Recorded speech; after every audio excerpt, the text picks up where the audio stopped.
Halo semuanya, ketemu lagi.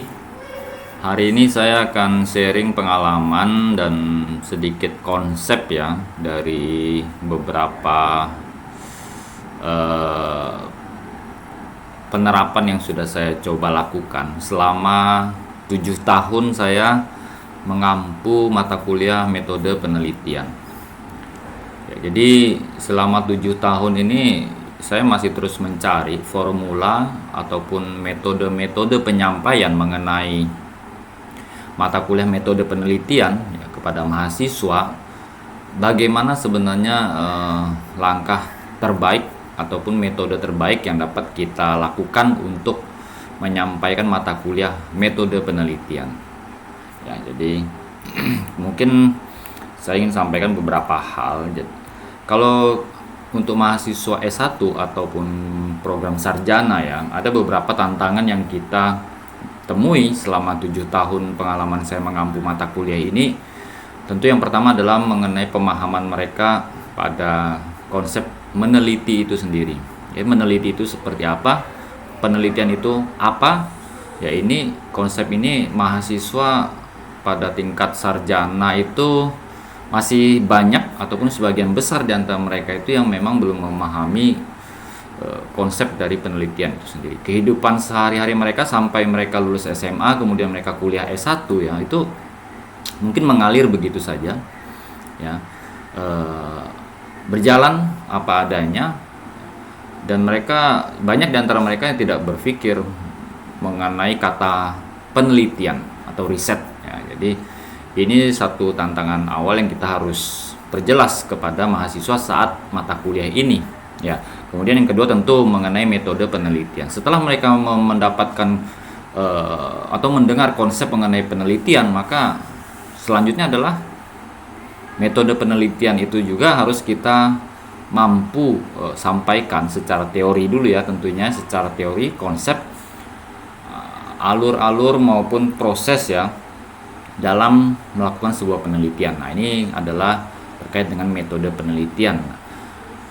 Nah, ini adalah hal-hal utama yang banyak belum dimiliki oleh mahasiswa di tingkat sarjana ya. Mungkin di antara mereka ada beberapa yang mulai SMA sudah tertarik di dunia riset. Ada di antara mereka beberapa saya lihat seperti itu, tapi sebagian besar belum memiliki fondasi seperti itu, sehingga ini adalah hal yang paling mendasar yang menjadi tantangan kita dalam memberikan metode penelitian, mata kuliah metode penelitian. Nah, selama 7 tahun saya mengampu mata kuliah ini, tentu berbagai cara sudah saya coba ya, sehingga di akhir semester saya bisa mengukur kapasitas mereka dalam menguasai mata kuliah ini. Nah, ini yang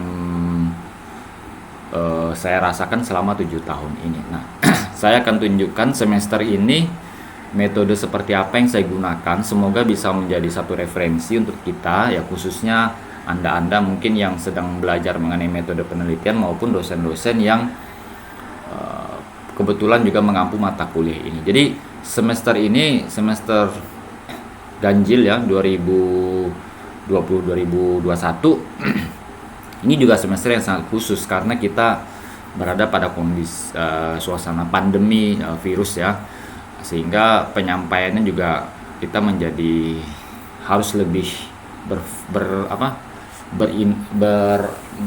berkreasi ya. Kita harus menambah kreasi yang lebih spesifik sehingga mahasiswa tetap bisa mendapatkan materi yang cukup. Nah, semester ini saya ada 80 lebih mahasiswa untuk metode penelitian, di khususnya terkait dengan metode penelitian bisnis ya, karena ini khusus di fakultas bisnis ada 80 lebih mahasiswa, dan ini menjadi tantangan juga karena ini termasuk kelas yang cukup besar yang pernah saya pegang untuk mata kuliah metode penelitian. Setelah saya mencoba metode yang lain pada tahun lalu atau semester lalu untuk mata kuliah ini, maka semester ini saya coba mengadopsi satu metode yang sebenarnya cukup simpel, yaitu saya memberikan artikel jurnal untuk mereka pilih ya, artikel jurnal untuk mereka pilih. Dalam pandangan saya yang sangat sederhana adalah jurnal merupakan rangkuman dari proses penelitian. Ya, jadi artikel jurnal itu adalah rangkuman ataupun intisari dari proses penelitian yang mungkin memerlukan waktu yang relatif lebih panjang ya. Jadi dirangkum ke dalam sebuah artikel jurnal antara 15 sampai 20 halaman biasanya. Nah, itu yang ingin tujuan utama saya semester ini adalah saya ingin memperkenalkan format pelaporan dalam penelitian. Karena setelah kita memperkenalkan struktur laporan ini, tentu mahasiswa akan mendapatkan gambaran yang lebih spesifik ya mengenai proses penelitian. Jadi ini saya sampaikan ke mahasiswa seperti ini. Kerangka utama yang ada di dalam jurnal pada umumnya adalah seperti di gambar ini ya, di latar ini.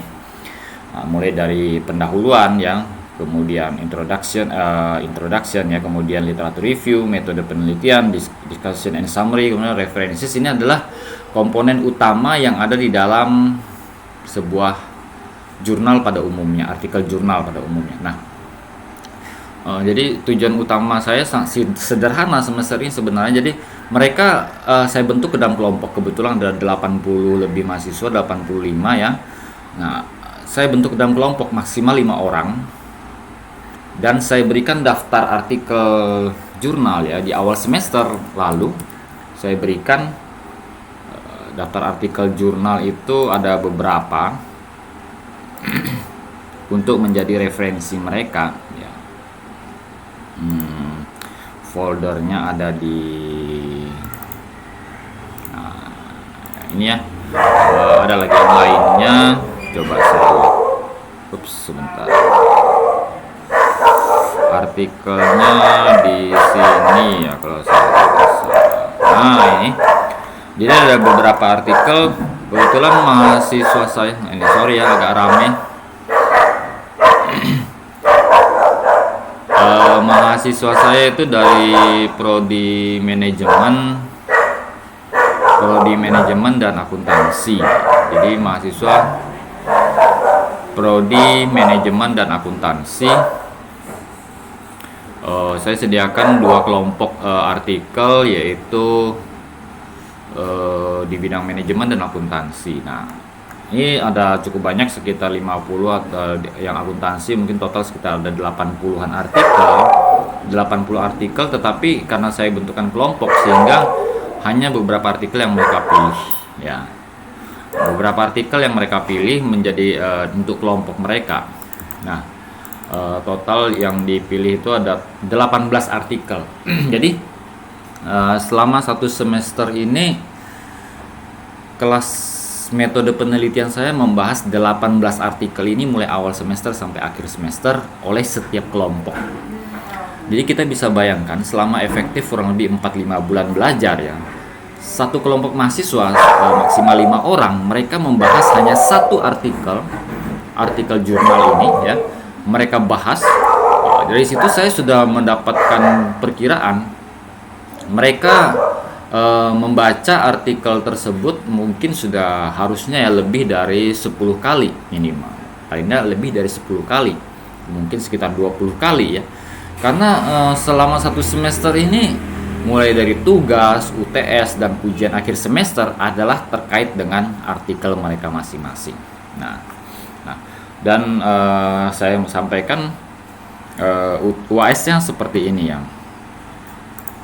Nah, UAS-nya adalah mahasiswa merangkum artikel jurnal masing-masing, kelompok mahasiswa merangkum artikel dari kelompok masing-masing ke dalam 4 poin utama plus daftar pustaka ya. Saya langsung arahkan mereka untuk menggunakan software untuk citation reference ya, reference software ya untuk referensi, sistem referensi menggunakan Mendeley. Saya perkenalkan kebetulan pada periode ini saya perkenalkan untuk menggunakan Mendeley. Jadi langsung di situ mereka mengaplikasikan bagaimana membuat rangkuman maksimal 2,5 halaman. Jadi maksimal 2,5 halaman A4 dengan margin 1 inch ya. Jadi artikel jurnal yang sekitar 15-20 halaman itu mereka rangkum menjadi 2,5 halaman. Ya namanya rangkuman tentu memuat semua intisari dari semua bagian utama di dalam artikel tersebut. Jadi saya kelompokkan menjadi 4 di sini ya. Bagian introduction, termasuk fenomena dan research gap yang ada di dalamnya, penyampaian fokus maupun masalah penelitian. Kemudian teori-teori pendukung, ya, kerangka konseptual sampai ke pembentukan hipotesis maupun proposisi. Kemudian yang ketiga adalah pendekatan ataupun metode penelitian yang digunakan, populasi sampel, metode analisis, yang itu bagian ketiga, dan yang keempat adalah pembahasan dan kesimpulan hasilnya. Jadi saya berharap dari metode ini yang mahasiswa memiliki gambaran yang terstruktur dan menyeluruh bagaimana sebenarnya tahapan proses penelitian. Ya, selama 1 semester sampai UTS saya membahas hanya sampai research gap dan fokus maupun masalah penelitian. Jadi bagian A ini kami bahas selama 1 semester. Karena menurut saya beban ataupun bobot pembahasan di poin A ini harus cukup besar, karena ini menjadi pondasi dasar yang sangat kuat bagi mahasiswa saat mereka mampu ya membangun ide penelitian yang kuat, ya, memiliki orisinalitas dan keterbaruan. Ini adalah konsep dasar yang saya ingin tanamkan di mata kuliah ini. Oke, jadi ini sharing pengalaman kami terkait bagaimana menyampaikan mata kuliah metode penelitian. Tentu ini mungkin bukan metode yang paling terbaik ya, tetapi setiap semester, setiap tahun saya terus berusaha mencari metode-metode yang terbaik dalam penyampaian mata kuliah ini. Nah, metode penelitian ini suatu mata kuliah mungkin banyak mahasiswa punya persepsi aneh, rumit, dan lain-lain. Ya karena itu tadi ya, dasar yang ketidaktahuan banyak hal terhadap konsep penelitian. Kita berharap metode ini bisa memberikan hasil yang maksimal, tentu dengan keterbatasan karena ini tugas kelompok dan dilakukan secara online, ya mungkin belum semaksimal yang kita bisa ingin capai ya, tetapi kita berharap ada hal-hal bermanfaat yang kita bisa berikan kepada mahasiswa semuanya. Oke semuanya ya, semoga video ini bisa menjadi inspirasi dan bermanfaat untuk kita semua. Terima kasih.